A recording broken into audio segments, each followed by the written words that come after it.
Yeah. Keep reading, then there's a meter charge on the next one.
Test.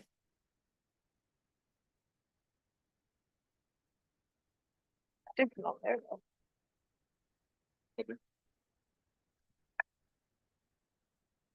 Check 1 2. Check 1 2.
Good evening, everyone. And I'm just about to, I'll go like that. Can you hear that? Just start the meeting. So I will call the special open meeting of the Suez Town Council on Friday, November the 15th, 2024, at 6 p.m. in the Sonora Center. I will call it to order and I need the approval that the special open meeting be approved. Thank you. Councillor King, Councillor Potterica, all in favor. Thank you.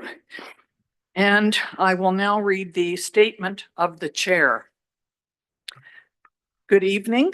Council appreciates you taking the time to attend this special open meeting. We look forward to hearing your thoughts and input concerning the water, sewer, landfill, garbage, and recycling budgets for 2025.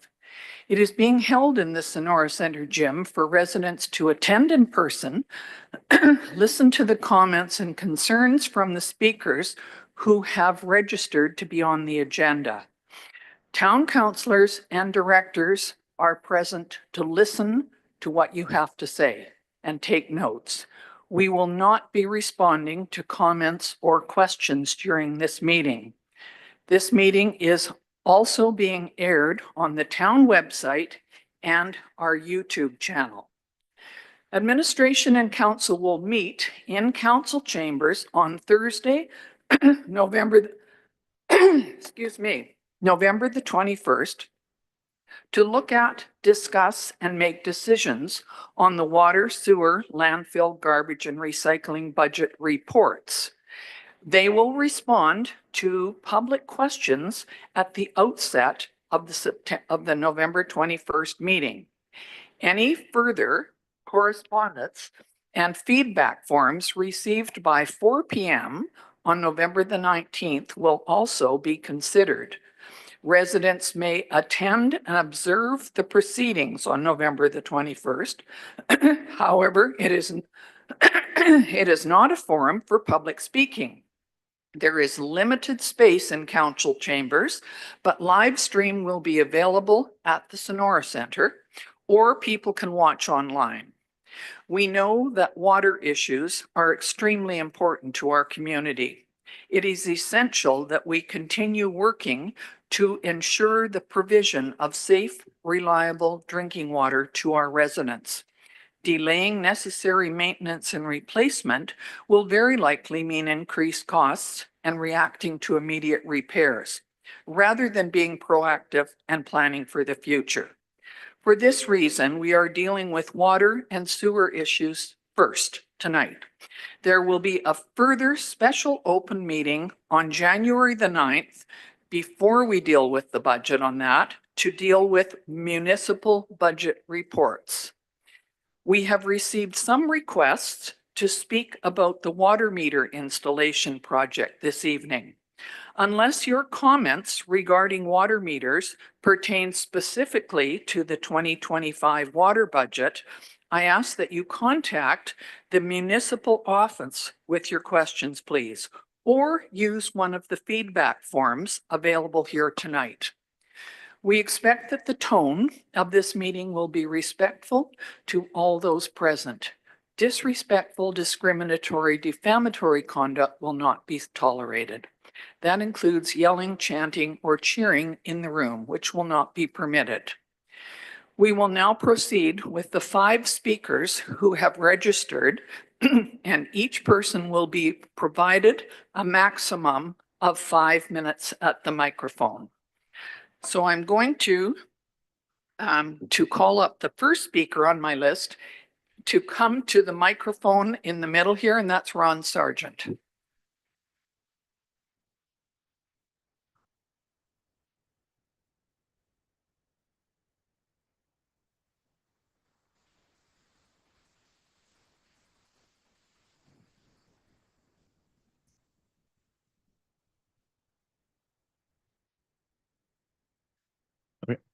My name's Ron Sargent. I live at 14 Chardonnay Court in Osoyoos on the East Bench.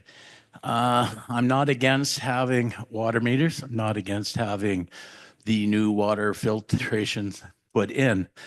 I'm against the way it's being handled. I was informed 5 years ago when I built my house that we had to put a water meter in, which will save the town money when it is time to put everybody on water meters. I understand for 16 years, every new building had to get a water meter. Now, I did a little bit of research. I understand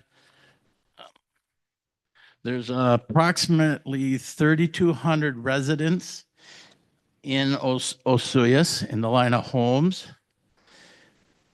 And a quarter of those have water meters. A friend of mine who built a house a year ago, when they put their water meter in, it cost them $1,400.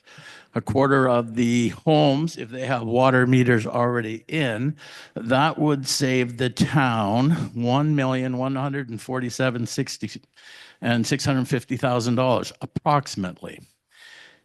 The water meter program is costing us $2 million that they're borrowing, 1.5 million out of reserves and 1.2 million from the provincial government. I think that if I've got a meter, the rest of the town or other town members have meters, that we should not have to pay for this program of installing meters. I feel that when the bill is coming out with the water, there should be a box, water program meter price. If it's $100 a month, that's what they will pay. My box that says water meter program is zero until that $5 million that is being used to put the meters in is paid for. My meter can be read. The town told me what meter to put in, and that is the meter I put in, and everybody else that has a meter. So that is my feelings on the meter program. I also feel, and I've talked to some people who are getting their meters, people coming to their house and checking. And one guy I was just talking to the other day, on Tuesday, the meter guy came, looked at his meter in the crawl space or his spot where his main comes in, and was told, I'll have to cut these 2 joists out to put the meter in. He said, you cannot cut a joist. You cannot even notch a joist. You must drill the joist. I'm a plumber. I've worked in construction. So we need to make sure that it's being done by the proper amount of the proper tradespeople. I also have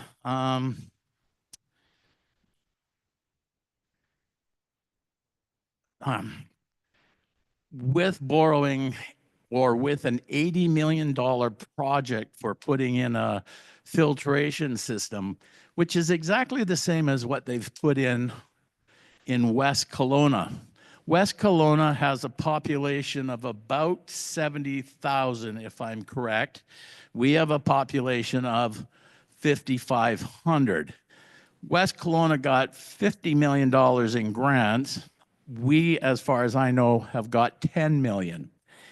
If we don't get enough grants and we're stuck even paying 30 million, because that's the leftover from that the West Kelowna is paying, 50 million or 30 million divided by 5,000 people versus the 70,000 people they have up in West Kelowna is a lot of bloody money for us taxpayers to pay.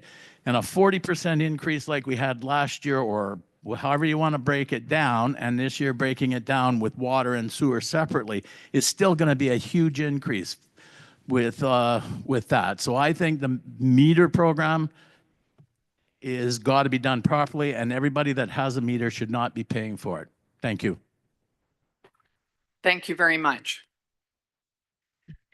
Okay, the next person to speak is Sarah Vanderhoven.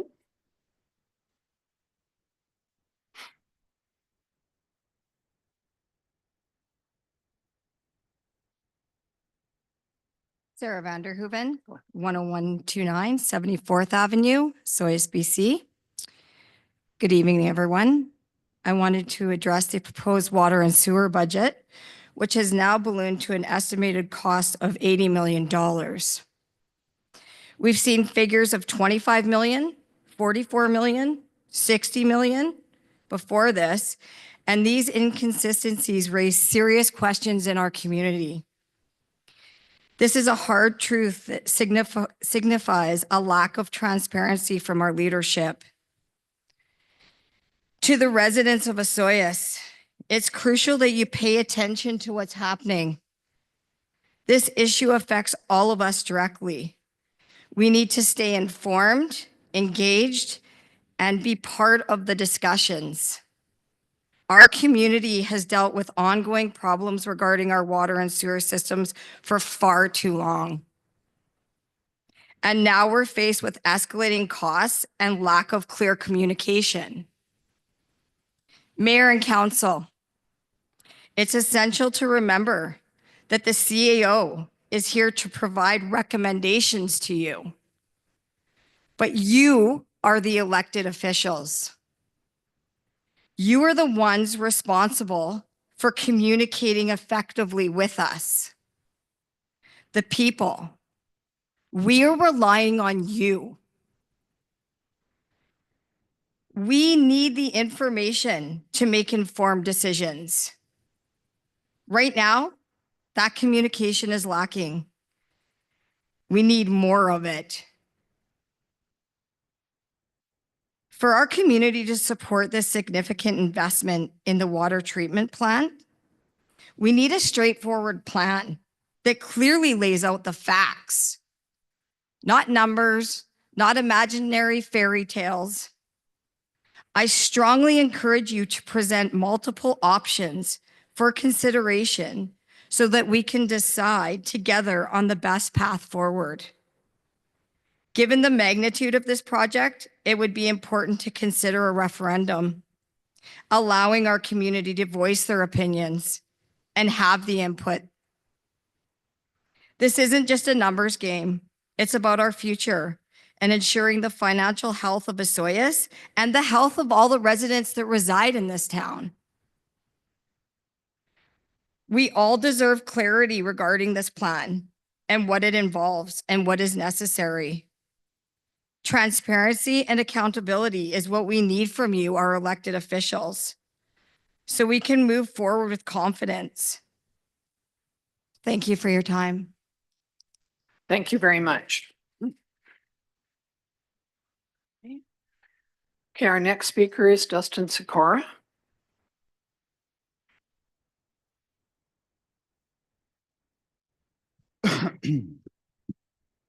Greetings, Mayor, Council, staff, attendees, taxpayers watching this meeting live, online, and in the future. My name is Dustin Sikora, and I'm another concerned taxpayer that has serious reservations about the details and direction of the capital planning issues being discussed tonight, specifically regarding the drinking water and sewer upgrades. I'd like to break down my comments into 3 categories. Number 1, the background. Number 2, the problem. 3, the proposed solution. Starting with the background. We're dealing with an empty cupboard legacy. There's been no substantial previous planning for many years. And now during one of the worst economies in recent times, we're forced to tackle it.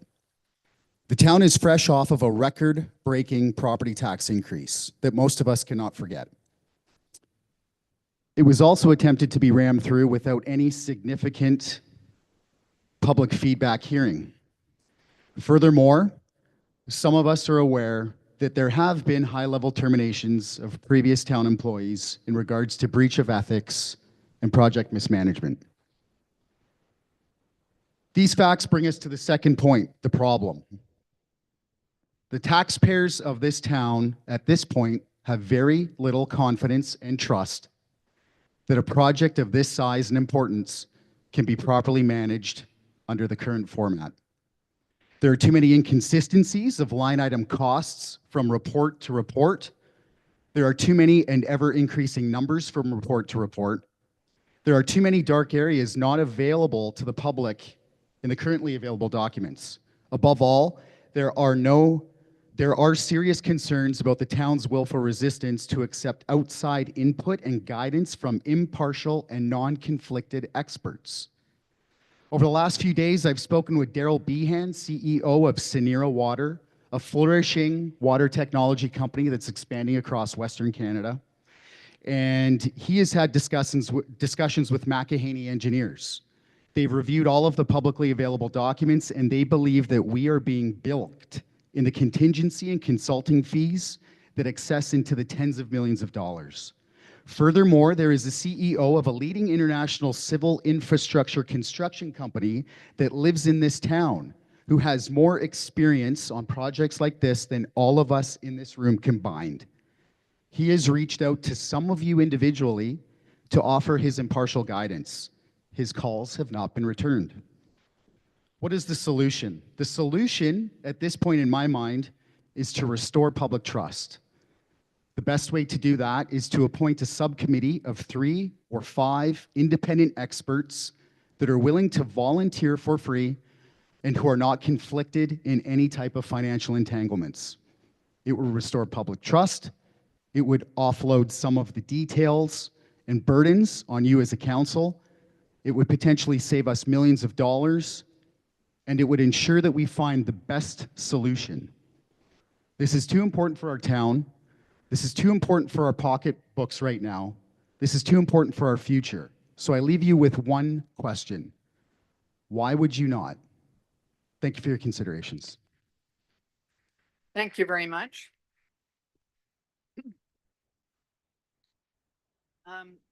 Next, we have Colin Brierley.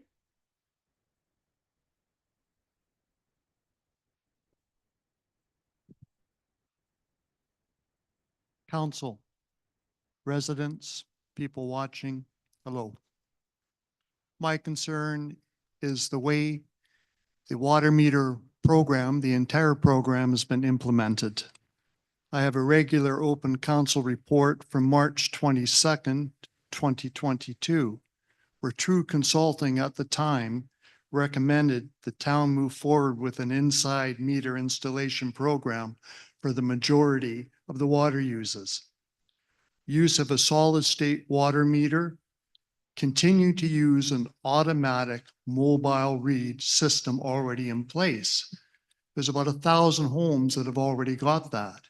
Instead, these systems are being ripped out. Oliver uses the AMR system. Oliver has a lady drive around in a vehicle and read the Wi-Fi readouts from the meters. What have we done? We've signed up to a multinational Neptune Corporation where we're going to be built, and this is your figures, $4,704,000 for the implementation of water meters. I don't know where all these figures come from, but it's mind-boggling. How are 5,000 residents supposed to pay for all this? The Osoyoos Council and the previous councils have known about the water problems since 2007. This town has been running over the capacity rated for the system, which was 3,500 users. So we've been running since 2007 over. What happens when the system breaks? Our new filtration plant is 4 to 6 years away. What's going to happen? The city planning is I don't know, totally out of control. You keep approving mega projects and we can't sustain it. What happens when the water in the sewer goes down? How many more projects are you going to approve in the current time? Some other brief notes. I did some math on the implementation of Neptune.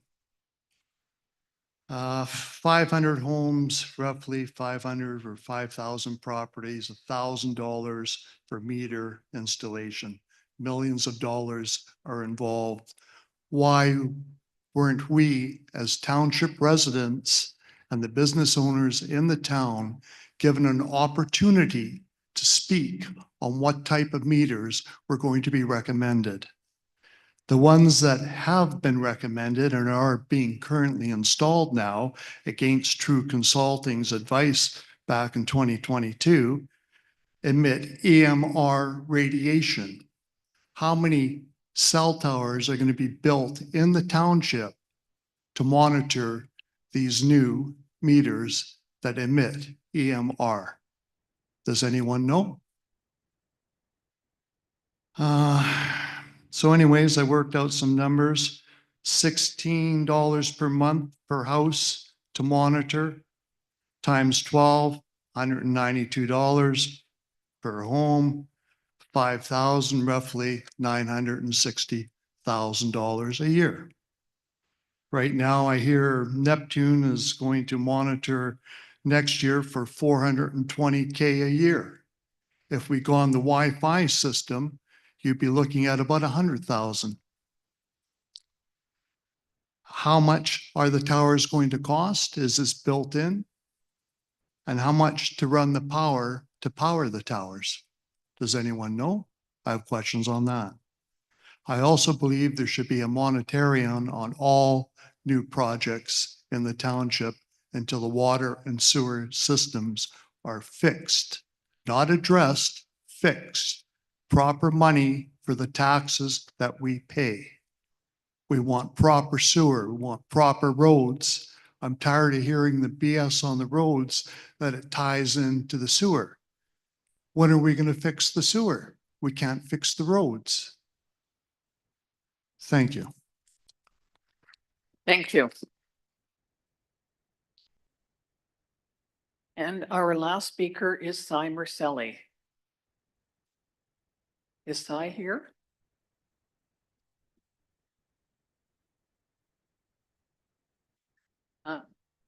I assume that Cy Marcelli is not here.